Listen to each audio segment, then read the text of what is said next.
Yesterday courier private limited. Domestic international cargo உங்கள் இல்லம் தேடி வந்து கொரியர் புக்கிங் டெலிவரி செய்து தரப்படும். தலைப்புச் செய்திகள். இந்தியாவின் ஏற்றுமதி 6% வரை அதிகரிக்கும் என மத்திய அமைச்சர் பியூஷ் கோயல் தகவல். மகாத்மா காந்தியின் தூய்மை இந்தியா வேண்டுகோளை பிரதமர் மோடியால் உயிர்ப்பித்துள்ளது எனவும் பெருமிதம். கூடி கலைகின்ற கூட்டமல்ல திமுக என துணை முதலமைச்சர் உதயநிதி ஸ்டாலின் உறுதி. நிலைநிற்கும் கொள்கை கூட்டம் எனவும் எக்ஸ் தளத்தில் பெருமிதம். வைகை அணையில் இருந்து பாசனத்திற்காக தண்ணீர் திறப்பு. கால்வாய் வழியாக 1300 கன அடி தண்ணீர் திறக்கப்படுவதால் பொதுமக்களுக்கு எச்சரிக்கை. குடும்ப ஆணவ வன்முறையால் கவின் உயிரிழந்த வழக்கு. குடும்பமே திட்டமிட்டதாக சிபிசிஐடி தகவல். தங்கம் விலையில் இறங்குமுகம். சென்னையில் ஒரு சவரன் ஆபரண தங்கம் 400 ரூபாய் குறைந்து 81,760 ரூபாய்க்கு விற்பனை. இனி விரிவான செய்திகள். இந்தியாவின் ஏற்றுமதி 6% வரை அதிகரிக்கும் என மத்திய அமைச்சர் பியூஷ் கோயல் தெரிவித்துள்ளார். இந்திய இறக்குமதி பொருட்கள் மீது அமெரிக்கா 50% வரை வரி விதித்துள்ளது. இதனால் இந்திய ஏற்றுமதி தொழில்கள் பாதிக்கப்படும் சூழல் ஏற்பட்டது. இதனை தவிர்க்க இந்தியா மாற்று வழிகளை கண்டறிந்து வருகிறது. இந்த நிலையில் இந்தியா $4 பில்லியன் பொருளாதாரத்தில் இருந்து $30 டிரில்லியன் பொருளாதார நாடாக உயர்ந்துள்ளதாக மத்திய அமைச்சர் பியூஷ் கோயல் தெரிவித்துள்ளார். மேலும் மகாத்மா காந்தியின் தூய்மை இந்தியா திட்டத்தை மக்கள் மறந்த நிலையில் பிரதமர் மோடியால் அது உயிர்ப்பிக்கப்பட்டுள்ளதாகவும் மத்திய அமைச்சர் பெருமைப்பட தெரிவித்தார். தமிழ்நாட்டிற்கு 127.50 கோடி ரூபாய் நிதியை மத்திய அரசு விடுவித்துள்ளது. 2025-26 நிதியாண்டில் தமிழ்நாட்டின் கிராமப்புற உள்ளாட்சி அமைப்புகளின் மேம்பாட்டிற்காக 15வது நிதிக்குழுவின் தொகுப்பற்ற மானியம் விடுவிக்கப்பட்டுள்ளது. இதில் தமிழகத்திற்கு 127 கோடியே 50 லட்சம் ரூபாயை மத்திய அரசு வழங்கியுள்ளது. 2090 கிராம பஞ்சாயத்துகள், 74 ஊராட்சி ஒன்றியங்கள் மற்றும் 9 மாவட்ட பஞ்சாயத்துகளுக்கு இந்த நிதி கிடைக்கும். அதேவேளையில் அசாமிற்கு 214 கோடியே 54 லட்சம் ரூபாய் நிதி ஒதுக்கப்பட்டுள்ளது. அதிமுக பாஜக கூட்டணி இயற்கைக்கு எதிரான கூட்டணி என்பதால் அதனை மக்கள் ஏற்க மாட்டார்கள் என செல்வ பெருந்தகை தெரிவித்துள்ளார்.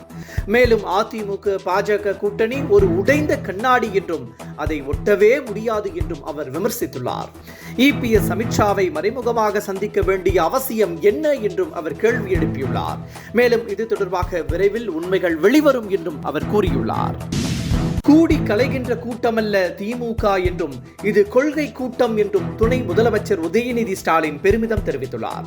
கரூரில் நேற்று திமுக முப்பெரும் விழா கூட்டம் நடைபெற்றது. விழா தொடங்கியதில் தூறல் ஆரம்பித்து பின்னர் மழை பெய்ய தொடங்கியது. சிலர் குடைகளை விரித்து கடைசி வரை கூட்டத்தில் கலந்து கொண்டனர்.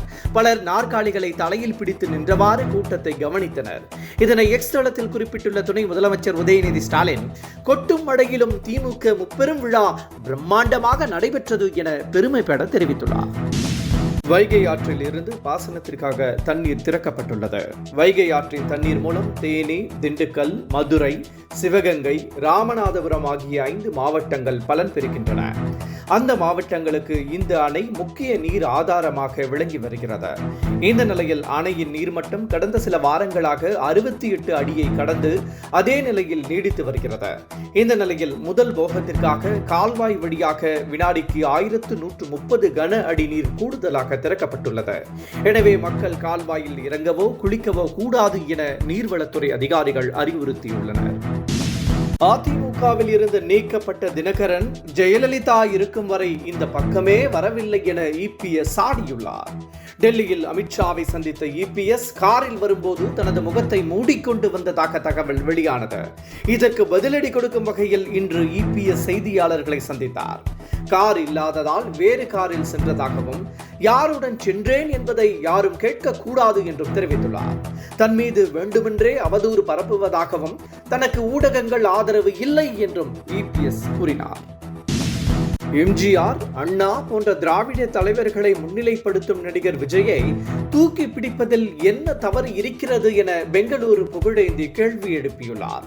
இபிஎஸ்ஐ கடுமையாக விமர்சித்து வரும் புகழேந்தி அண்மை காலமாக நடிகர் விஜய்க்கு ஆதரவாக பேசி வருகிறார். இதனால் அவர் தமிழக வெற்றி கழகத்தில் இணைய போவதாக ஒரு செய்தி பரவி வந்தது. இதற்கு விளக்கம் அளித்துள்ள புகழேந்தி, விஜயை ஆதரிப்பதில் என்ன தவறு இருக்கிறது என்றும் விஜயின் தாக்கம் பயங்கரமாக இருக்கிறது என்றும் குறிப்பிட்டுள்ளார். விஜய் பின்னால் செல்லும் கூட்டம் ஓட்டாக மாறும் என்றும் புகழேந்தி நம்பிக்கை தெரிவித்துள்ளார். ஆணவ வன்முறை காரணமாக கவின் மரணமடைந்த சம்பவம் தொடர்பாக கைது செய்யப்பட்ட பெண்ணின் தந்தை சரவணன் ஜாமீன் மனு தாக்கல் செய்திருந்தார். இது தொடர்பாக நடைபெற்ற விசாரணையின் போது சரவணனின் ஜாமீனுக்கு சிபிசிஐடி கடும் எதிர்ப்பு தெரிவித்தது. கவின் மரண சம்பவத்தில் குடும்பமே திட்டமிட்டதாக சிபிசிஐடி தெரிவித்துள்ளது. திமுக அகற்றப்படும் நாள் வெகு விரைவில் இல்லை என தமிழிசை கூறியுள்ளார். கரூரில் நடைபெற்ற திமுக முப்பெரும் விழாவில் பேசிய முதலமைச்சர் மு.க.ஸ்டாலின், திமுகவை எந்த கொம்பனாலும் அசைத்து கூட பார்க்க முடியாது என உறுதிபட தெரிவித்தார். இதற்கு பதிலடி கொடுத்துள்ள தமிழிசை, இதுபோல ஆணவத்தில் பேசக்கூடாது என்றும் திமுக அகற்றப்படும் என்றும் தமிழிசை கூறினார். தொடர்ந்து உச்சத்தில் இருந்து வந்த தங்கத்தின் விலை கடந்த 2 நாட்களாக சரிவை சந்தித்து வருகிறது. சென்னையில் ஆபரண தங்கம் ஒரு சவரன் 400 ரூபாய் குறைந்து 81,760 ரூபாய்க்கு விற்கப்படுகிறது. கிராமுக்கு 50 ரூபாய் குறைந்து 10,220 ரூபாய்க்கு விற்பனை செய்யப்படுகிறது. என்றும் உங்களுடன் மை இந்தியா. முக்கிய செய்திகளை உடனுக்குடன் தெரிந்து கொள்ள சப்ஸ்கிரைப் பண்ணுங்க, பெல் பட்டனை பிரஸ் பண்ணுங்க. என்றும் உங்களுடன் my India. Yesterday courier private limited. Domestic, international cargo உங்கள் இல்லம் தேடி வந்து கொரியர் புக்கிங் டெலிவரி செய்து தரப்படும்.